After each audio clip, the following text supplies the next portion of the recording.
Donald Trump is still insisting that, by God, he has taken that $400 million jet from the country of Qatar, and there is nothing that those crazy folk on the left can do about it, because he wants the plane that's been described as a flying palace.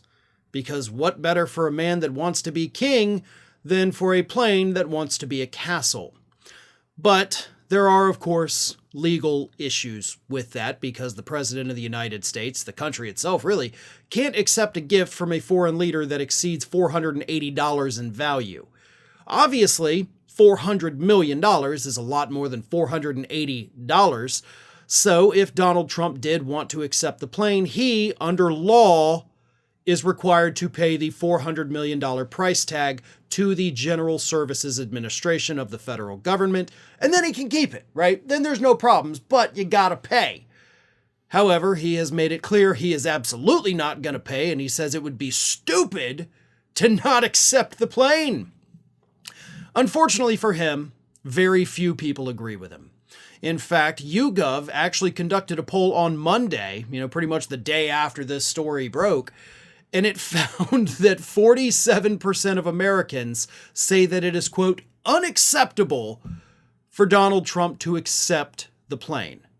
47% is, of course, not a majority. It is a plurality, but only 30% in this YouGov poll said, yeah, it's fine. Take the plane. Who cares, right? So he couldn't even get a third of the country to agree with him. But what really struck me was the number of people who said, I don't know. 23% of the public, when asked, is it acceptable for him to essentially take a bribe from another country? 23% of Americans were like, I don't know. Gee, I never thought of it, but I guess I'd have to think as to whether or not it's okay for the president to be bribed by a foreign country. So the big takeaway is not that a plurality say it's unacceptable. It's not that 30% say it's acceptable. It's the fact that 23% of Americans are just drop dead stupid. I'm sorry. We have to address that fact. We have to understand that a good portion of the country, about a quarter of them, are just idiots. Probably well over 25%. But that's what we're dealing with, and that's part of the reason why we have such a horrible government right now, because we have idiots everywhere. And I'm sorry, but I just can't hold back anymore. It's driving me insane. I have to talk about idiots every dang day, and it's really starting to wear on me and kind of destroying my filter.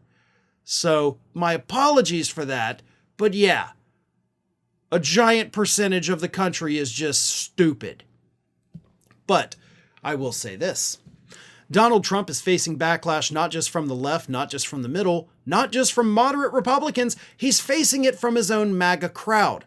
Laura Loomer came out this week and attacked Donald Trump for accepting the plane, saying she expected better and that this is not okay.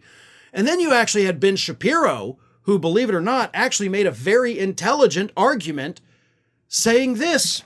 Shapiro said, quote, I think if we switched the names to Hunter Biden and Joe Biden, we'd all be freaking out on the right.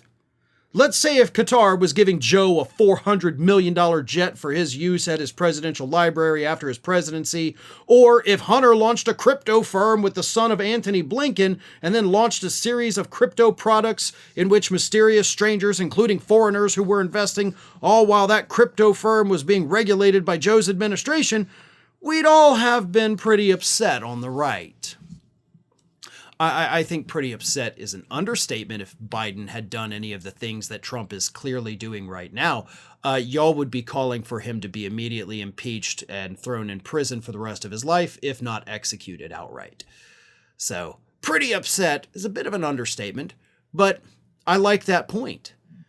If this had been Joe or Hunter Biden, or Obama, or a Clinton, or a Pelosi, or exchange any Democrat's name for Trump, this would be the biggest story on the planet, and Republicans would be calling for heads to roll, quite literally.